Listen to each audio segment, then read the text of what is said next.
Meus irmãos, graça e paz, que o Senhor Jesus Cristo continue abençoando vocês. Nesse vídeo de hoje, a gente vai falar sobre a resposta que não agradou. Eu sou o pastor Vanilson Vieira, da cidade de Parnamirim, no Rio Grande do Norte. Bom, ao longo da vida, eu acredito que todos nós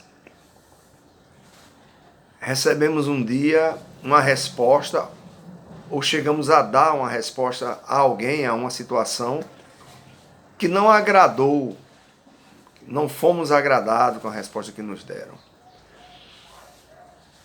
Isso faz parte da vida. E Jesus teve um diálogo com um jovem. Nós vamos ler aqui em Marcos, no capítulo 10,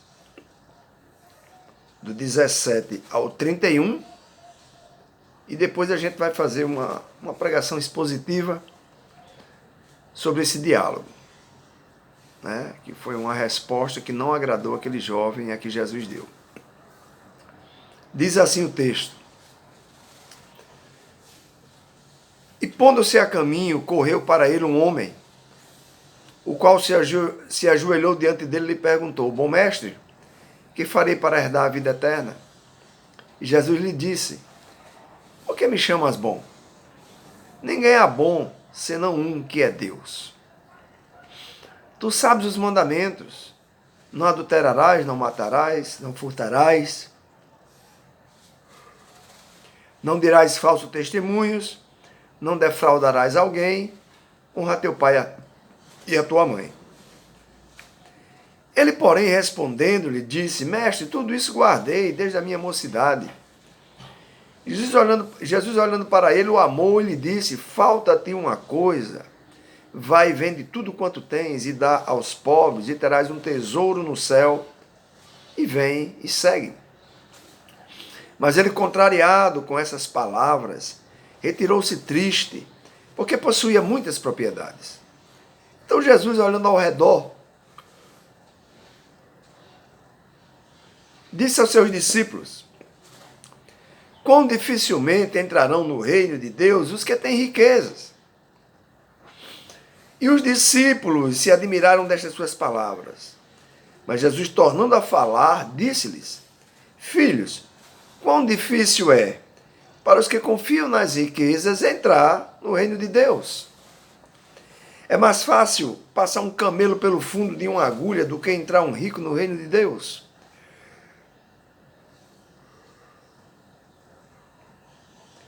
E eles se admiravam ainda mais, dizendo entre si: Quem poderá, pois, salvar-se?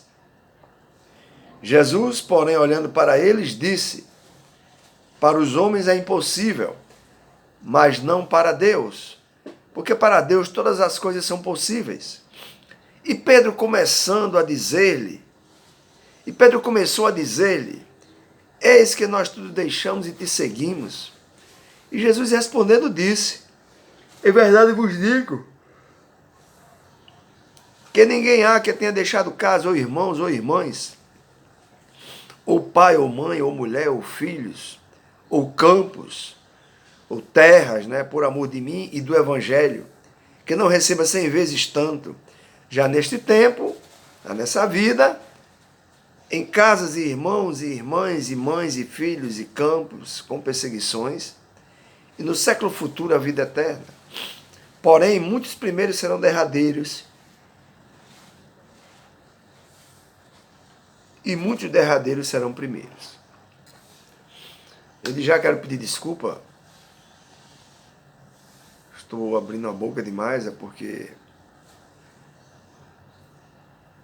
estou afadigado, né? Mas tenho que gravar. Espero que o irmão entenda, se ligue apenas no conteúdo da mensagem. Bom, lá em Mateus vai dizer, falando desse moço, que o moço veio ter com Jesus a fim de perguntar sobre a vida eterna. Nós não sabemos em que sentido o moço usou, né, as palavras aramaicas de Mateus 19:16. Zoen aionion significa vida eterna. Imaginamos que o moço não tinha nenhuma ideia de viver para sempre,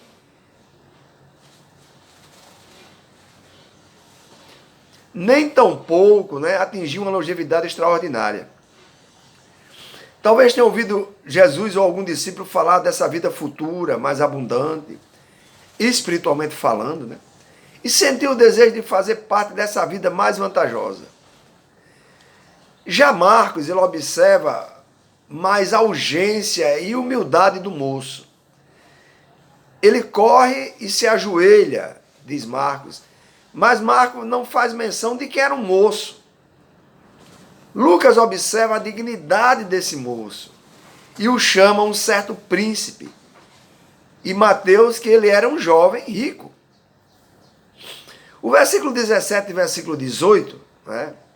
E colocando-se Jesus a caminho, correu um homem ao seu encontro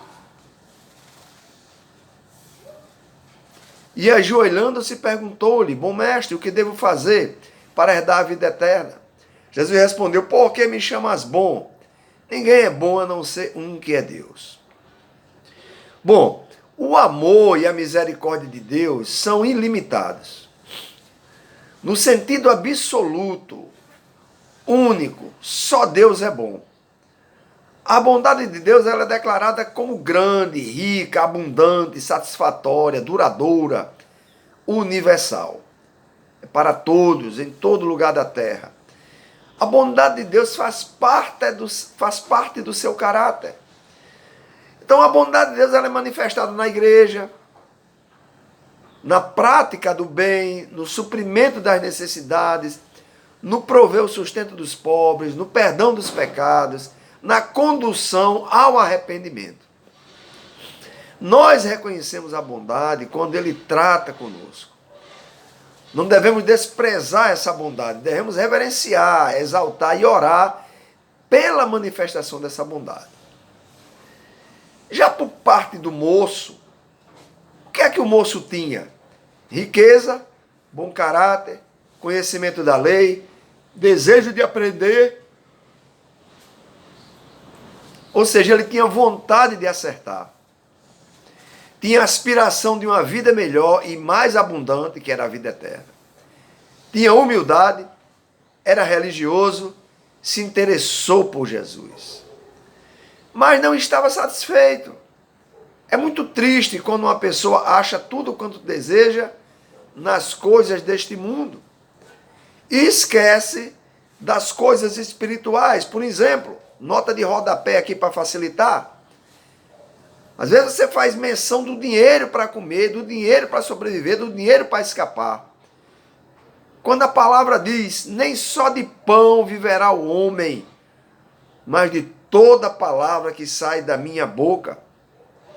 Se o Senhor cuida muito mais dos pardais e do lírio dos campos, melhor dos pardais e dos lírios do campo, como não vai cuidar de nós, que somos seus filhos? Então, o que é o que o moço desejava? Aprender como herdar a vida eterna. Ele não desejava que a vida que ele já gozava continuasse se perpetuando. Este moço começava a perceber a existência de uma vida de vantagens espirituais, maiores que a sua riqueza podia comprar. Ele acreditava que Jesus possuía um segredo para essa vida eterna. Jesus apontou-lhe os mandamentos que se referem mais precisamente à vida na prática. O verso 19, né? Tu sabes os mandamentos?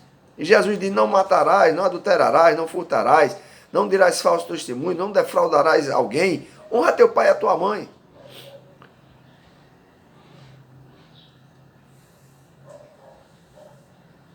E Jesus descobre, quando indica para ele, quando pergunta para ele se ele conhece os mandamentos, que o moço guardava todos os mandamentos desde cedo. Como ele vai dizer no versículo 20, ele porém respondendo, ele disse, mestre, tudo isso guardei desde a minha mocidade. Por quê?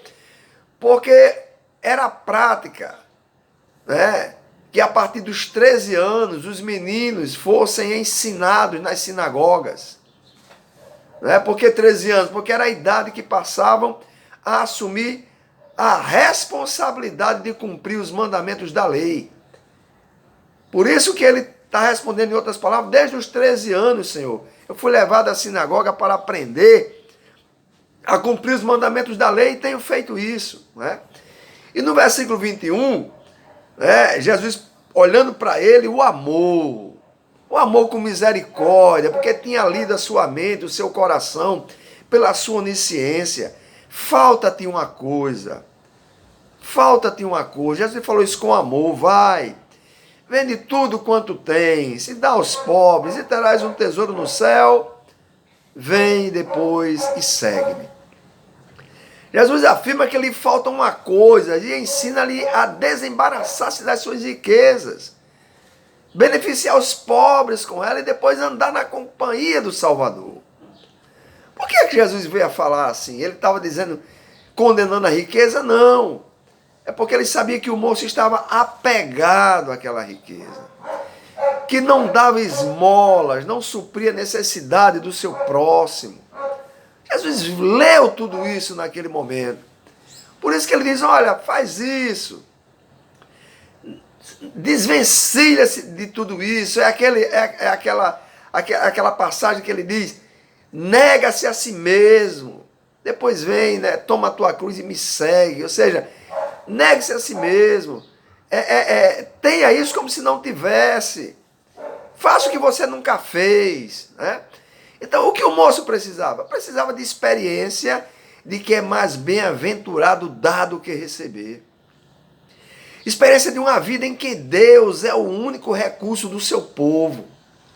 Experiência de ter intimidade com Jesus. Experiência de sofrer por amor ao Evangelho. Faltava tudo isso nesse rapaz. A resposta de Jesus, ele foi embora contrariado. Aquela resposta não o agradou. Não era aquilo que ele queria ouvir, pois tinha muitas propriedades. Mas ele, contrariado com essas palavras, diz o verso 22, retirou-se triste, porque possuía muitas propriedades. Sabe, às vezes Deus diz não para nós, e nós saímos como esse jovem saiu, contrariado. Nós esquecemos que a vontade de Deus é boa, agradável e perfeita, e é nessa vontade que devemos esperar, nos estribar e nos firmar que o que está acontecendo é porque Ele está permitindo, é porque é desejo dEle, é porque é decreto dEle. Todas as coisas contribuem para o bem daqueles que amam o Senhor e que são chamados pelo seu decreto, por aquilo que Ele disse que seria assim.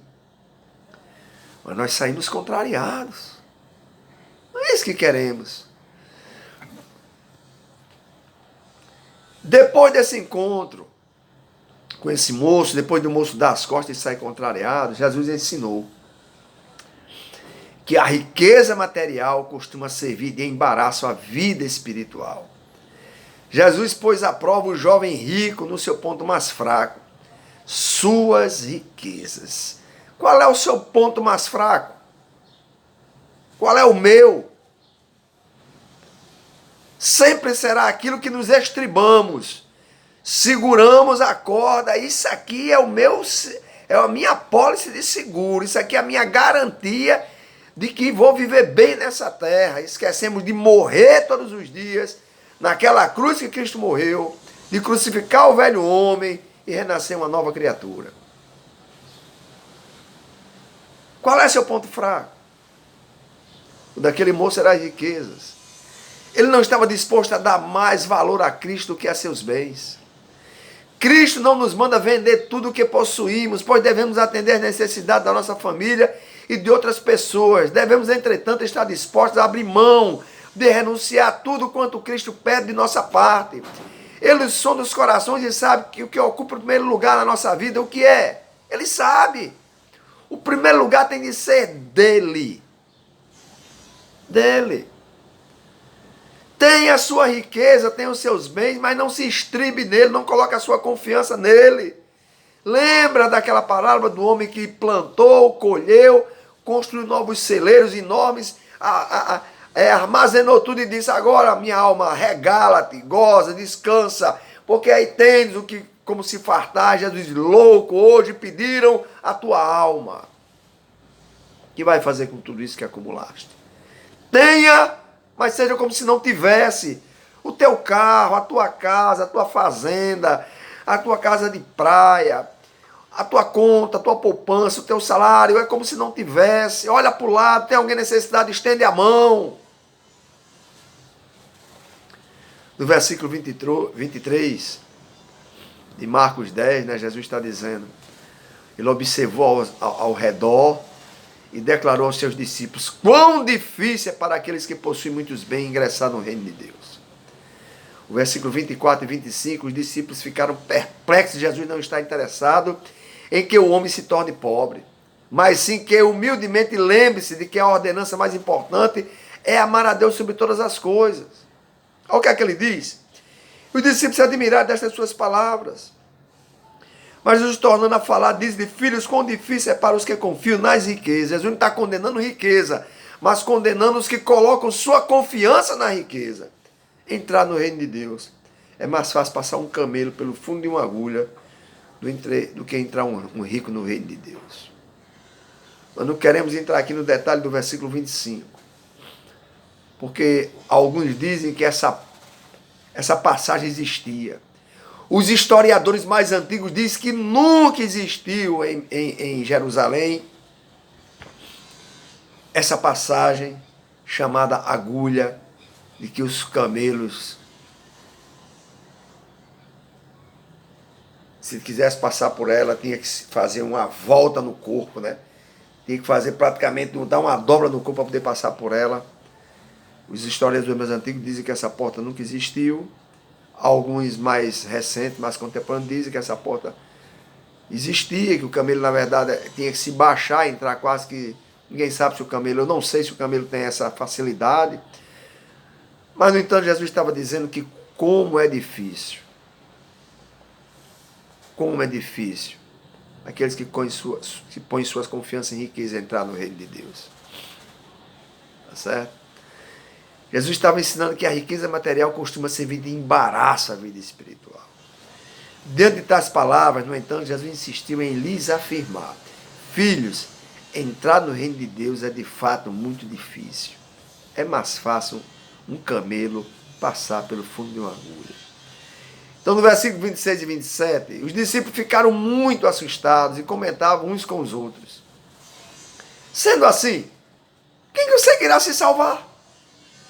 E Jesus, fixando neles o olhar, lhes revelou: para o homem isso é impossível, todavia não para o Senhor, pois para Deus tudo é possível. Então,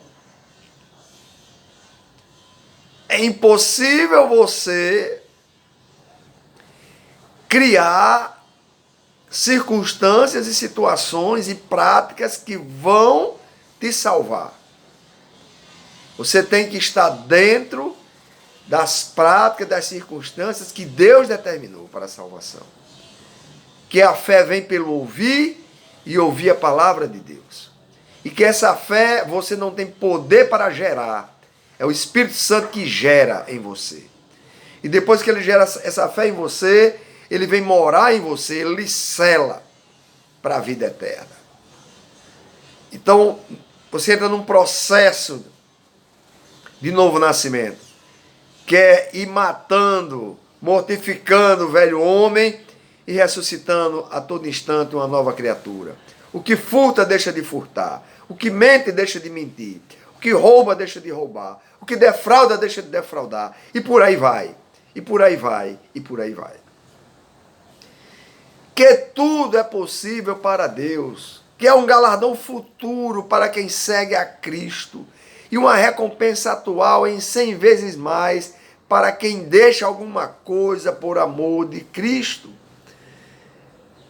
O que ele diz no verso 29, em verdade vos digo que ninguém há que tenha deixado casa ou irmãos, ou irmãs, ou pai, ou mãe, ou mulher, ou filhos, ou campos, ou seja, ou propriedades, por amor de mim do Evangelho, que não receba 100 vezes tanto já aqui nesse mundo. Em casa, irmãos, irmãs, e mães, e filhos, e campos, e perseguições, com perseguições, e no século futuro, a vida eterna. Em Mateus 6, verso 20, Ele diz, mas ajuntai para vós outros tesouros no céu, onde traça nem ferrugem corrói, onde ladrões não arrombam e nem roubam.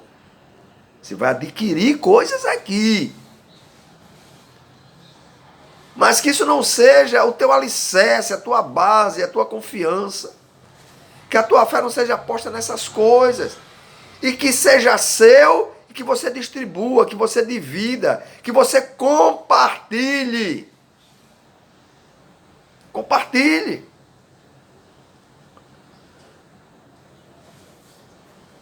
Os verdadeiros tesouros no céu estão em amar o próximo como a ti mesmo. Em ser o samaritano da parábola. Em que o próximo dele, que Jesus disse, eles se perguntaram, quem é o meu próximo?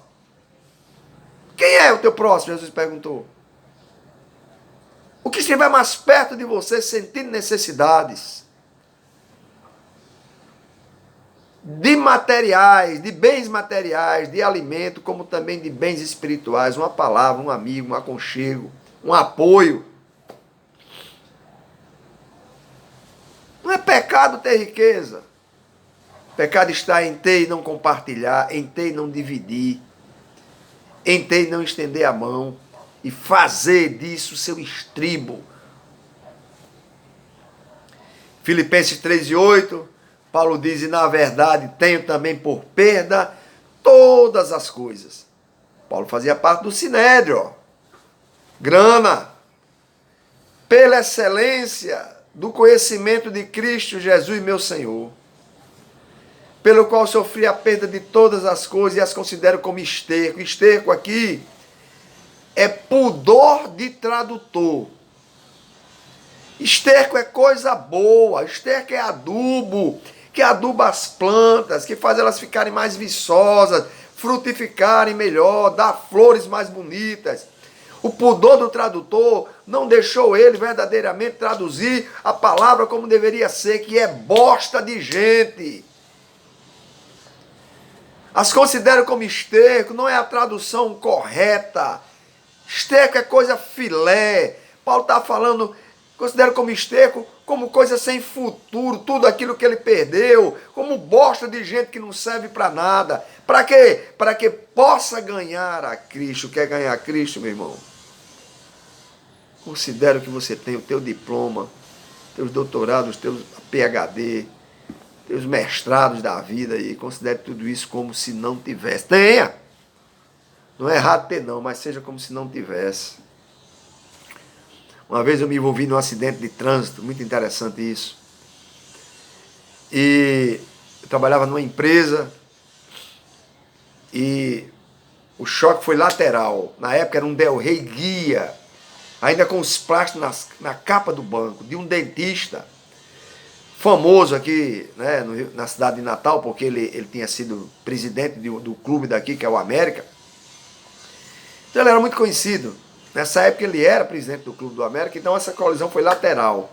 Eu fui desviar uma coisa e ele estava colado em mim, então deu um choque na lateral dele e o Del Rey Guia dele, zero, só possuía um Del Rey Guia, quem realmente tinha guia, né? Então pegou o frizz lateral assim todinho e eu disse, parei o carro e disse, vou chamar o inspetor da minha empresa e ele vai conversar com o senhor sobre isso. A primeira pergunta que ele me fez, ele era um dentista. Esse inspetor é formado? Falei, acredito que não, eu conheço ele muito bem, não é formado. Ele disse, pois eu não quero conversar com ele, eu só converso com gente formada. E aí? É disso que eu estou falando. Pega o teu diploma, rapaz. Coloque na parede. Mas não olhe para ele, se estribe nele, se orgulhe nele, não. Porque Deus escolheu as coisas loucas deste mundo, as vis, as desprezíveis. São os que não têm diploma. Que fala pro via, pro mod, pro quê. Que pastoreia uma igrejinha lá no interior. E a gola da sua camisa já está puída de tanto ele lavar, coitado. O paletó que ele usa é surrado porque deram. O sapato, ele calçava 39, deram 43, ele teve que botar um prego assim para diminuir o tamanho do bico. Deus usa esses para confundir os sábios deste mundo. Renunciar a tudo por amor a Cristo. Lá em Amigos, Marcos 10 e 28, Pedro começou a dizer-lhe, eis que nós tudo deixamos e te seguimos. Deixamos aqui, a palavra grega, Pedro está usando no tempo perfeito, ele está dizendo que tomaram uma decisão definitiva. É condição também de discipulado. Lucas 14, 33. Perdão. Assim, pois, todo aquele que dentre vós não renuncia a tudo quanto tem, não pode ser meu discípulo. Recompensa prometida. Renunciar aqui tudo quanto tem, irmão, que eu acabei de ler, quer dizer não ter isso como segurança para viver. Recompensa prometida. Lucas 18, 29 e 30, Jesus disse, em verdade vos digo que ninguém há que tenha deixado casa, ou mulher, ou irmãos, ou pais, ou filhos, ou por causa do reino de Deus, que não receba no presente, muitas vezes mais, no mundo vindouro a vida eterna. O que é que Jesus está dizendo aqui? Para abandonar a tua família? Se eles te expulsarem de casa e mandarem você decidir entre eles e Cristo, você não tenha dúvida, você vai decidir por Cristo. Se eles te mandarem embora por causa disso, você tem que ir. Porque você ama a eles também, vai continuar orando por eles, vai continuar pedindo ao Senhor misericórdia por eles, mas você ama mais o Senhor.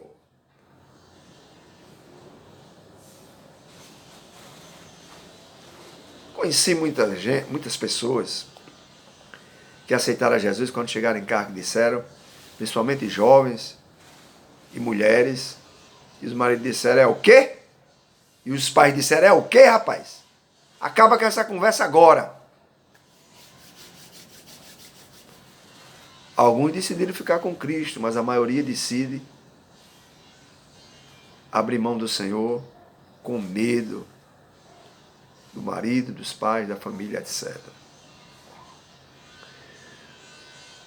Aquele moço perdeu a oportunidade de ser rico e próspero espiritual. Ele não era.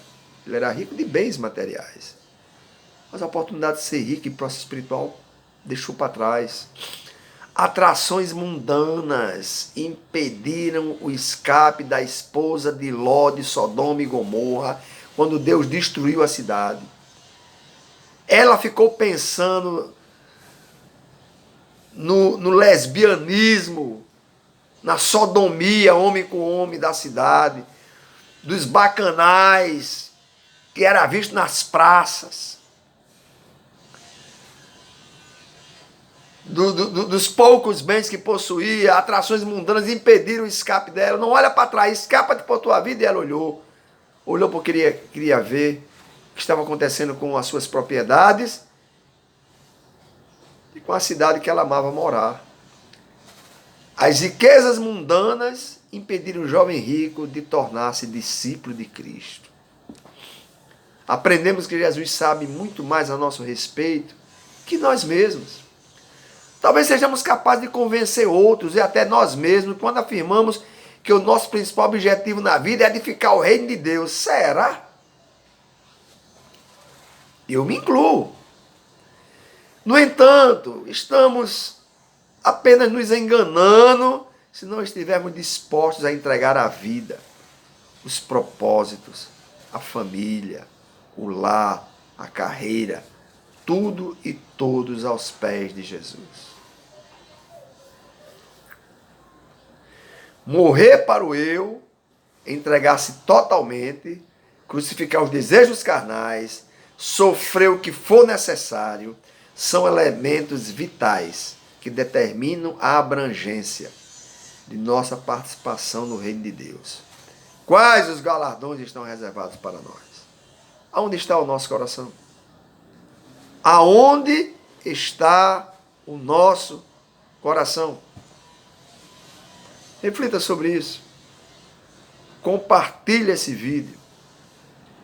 Compartilhe. Eu tenho certeza que os meus vídeos, não peço para você dar like, porque eu tenho certeza que meus vídeos são bons. porque eu prego a palavra de Deus. Eu estudo a palavra de Deus. Eu fiz teologia para isso. Não é para ser um sabichão ou metido a sabichão. É para ajudar pessoas. Deus sabe do meu coração. Eu já pedi para Ele tirar isso do meu coração. Senhor, eu não quero mais pregar, não quero mais ensinar. Porque cada dia que passa fica mais difícil, as pessoas não querem ouvir, é comichão nos ouvidos. As pessoas pendem a ouvir pregadores que massageiam o ego, que pregam bênçãos, que profetizam para elas coisas que vai fazer elas se sentir bem, e não a verdadeira palavra de Deus. Eu não sou esse pregador. Humildemente te peço, compartilhe esse vídeo. Que Deus em Cristo nos abençoe.